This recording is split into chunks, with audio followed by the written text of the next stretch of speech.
Baiklah kawan niaga, kali ini kita akan belajar bersama-sama untuk menyusun atau mengisi laporan berkala bagi pengelola gudang SRG. Laporan yang akan kita buat ini adalah laporan barang dan resi gudang. Untuk laporan barang dan resi gudang, kita menggunakan form SRG Lab 01 dengan tampilan seperti yang tertera pada layar. Kali ini kita akan menyusun laporan barang dan resi gudang untuk periode bulan Maret 2021.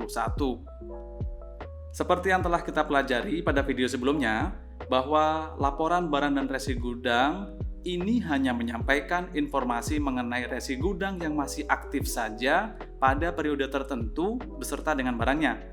Artinya, jika kita akan menyampaikan laporan untuk bulan Maret, maka yang dicantumkan di sini adalah informasi terkait resi gudang yang masih aktif di bulan Maret beserta dengan barangnya.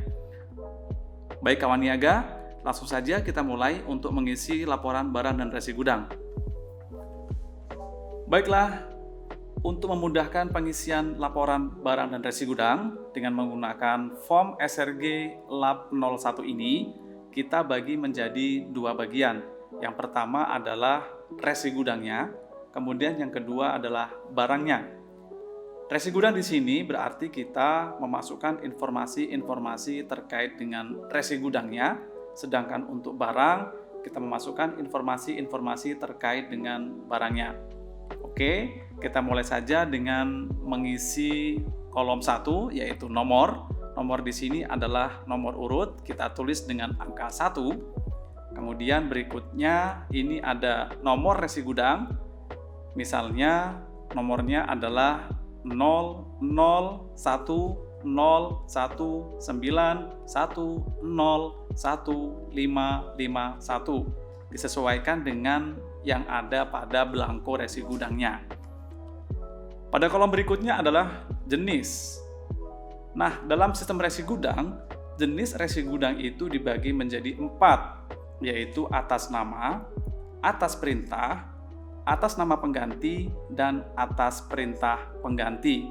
Lalu, apa sih perbedaannya dari masing-masing resi gudang itu dan bagaimana penggunaannya? Resi gudang atas nama dan resi gudang atas perintah pada dasarnya memiliki kekuatan hukum yang sama. Hanya saja perbedaannya adalah ketika akan melakukan proses pengalihan. Karena resi gudang itu dapat dialihkan melalui proses penjualan, misalnya jual beli, kemudian hibah, atau mungkin diwaris. Resi gudang atas nama ketika akan dialihkan, proses pengalihannya harus melalui notaris. Sedangkan untuk atas perintah, proses pengalihannya cukup sederhana, yaitu dengan melakukan penandatanganan yang tersedia di bagian belakang resi gudang.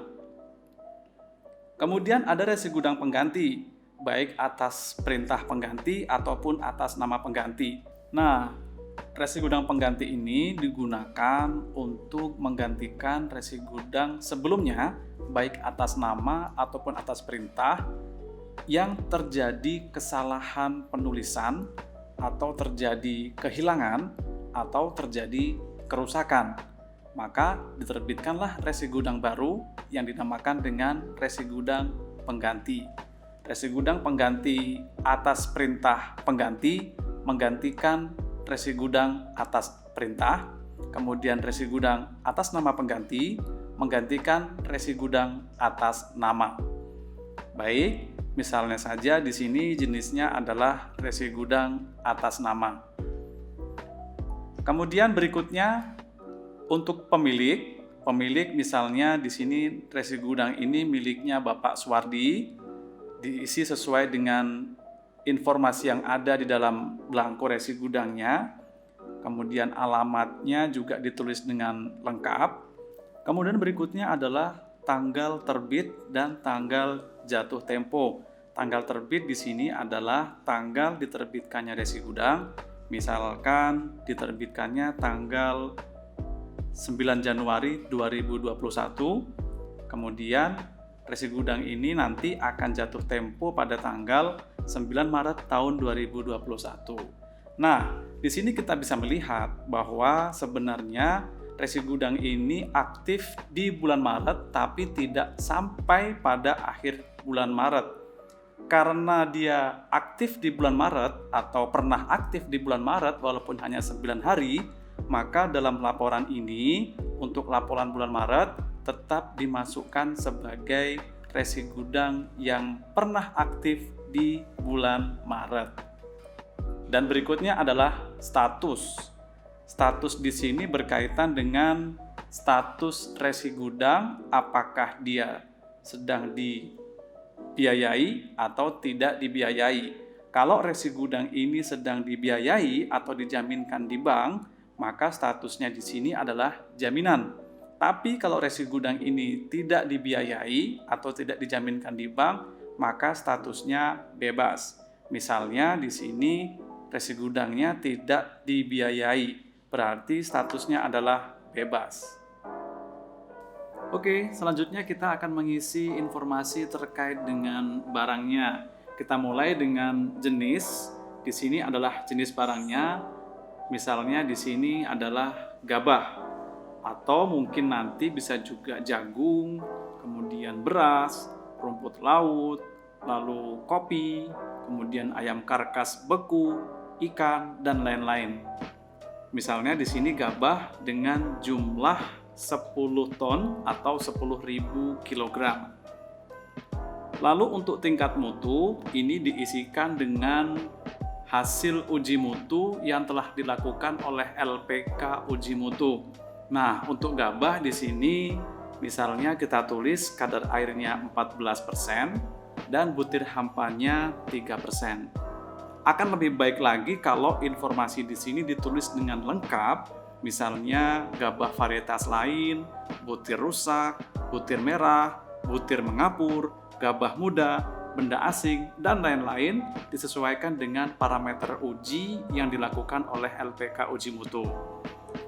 Untuk kelas di sini juga sama, diisi dengan hasil pengujian yang dilakukan oleh LPK Uji Mutu.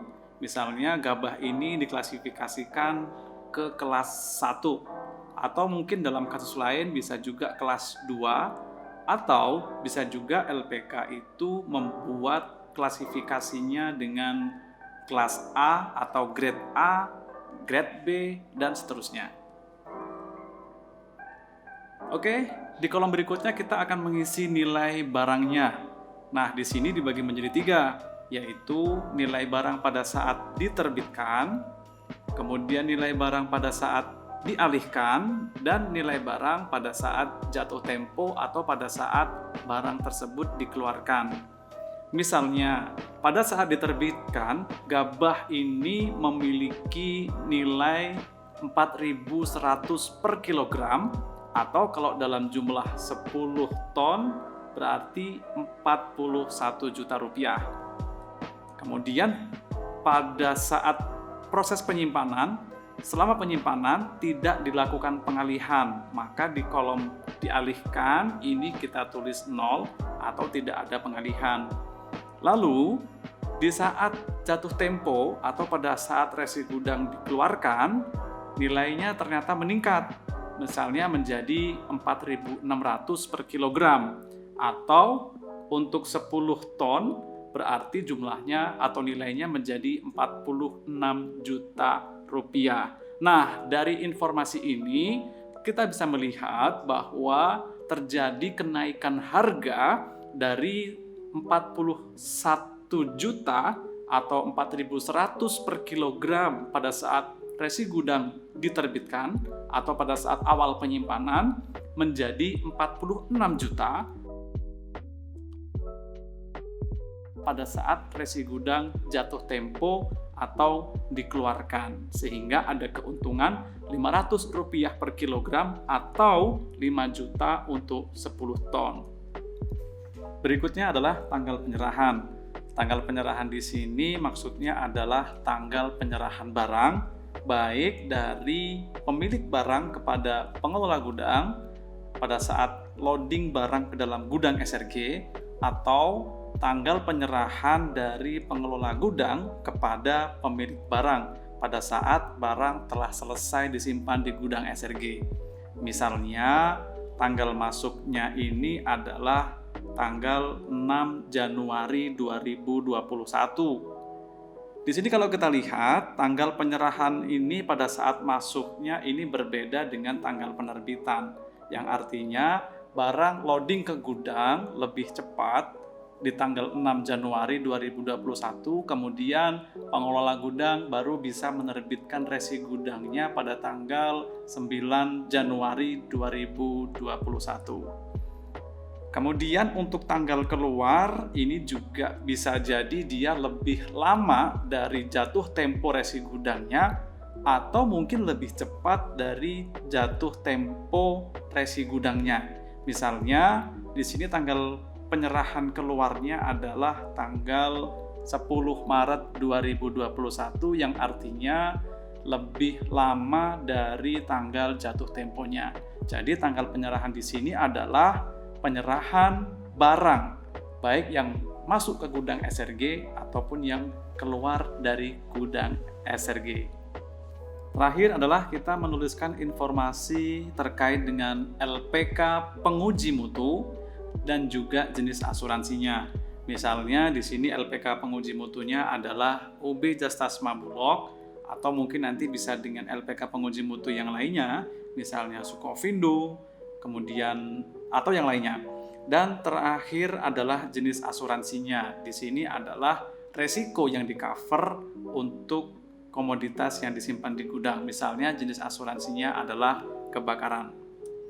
Oke, itulah tadi cara pengisian SRG Lab 01 atau laporan barang dan resi gudang. Kemudian untuk informasi-informasi berikutnya dilakukan dengan metode yang sama, dengan cara pengisian yang sudah tadi kita praktekkan bersama-sama. Di sini misalnya ada 4 resi gudang yang aktif di bulan Maret. Ada resi gudang dengan pemiliknya adalah Gapoktan, kemudian ada yang pemiliknya perorangan, dan juga ada yang pemiliknya adalah kelompok tani. Kemudian ada juga resi gudang yang statusnya dijaminkan dan juga ada yang bebas, maka pengisiannya juga berbeda di sini. Kemudian ada juga resi gudang yang kelasnya, yang kelas barangnya adalah kelas 2, ada juga yang kelas 1, demikian seterusnya sampai dengan resi gudang yang aktif di bulan Maret tertulis semua. Oke kawan niaga, itulah tadi simulasi cara pengisian laporan barang dan resi gudang dengan menggunakan form SRG Lab 01. Dan untuk laporan posisi stok harian akan kita pelajari pada video selanjutnya. Terima kasih.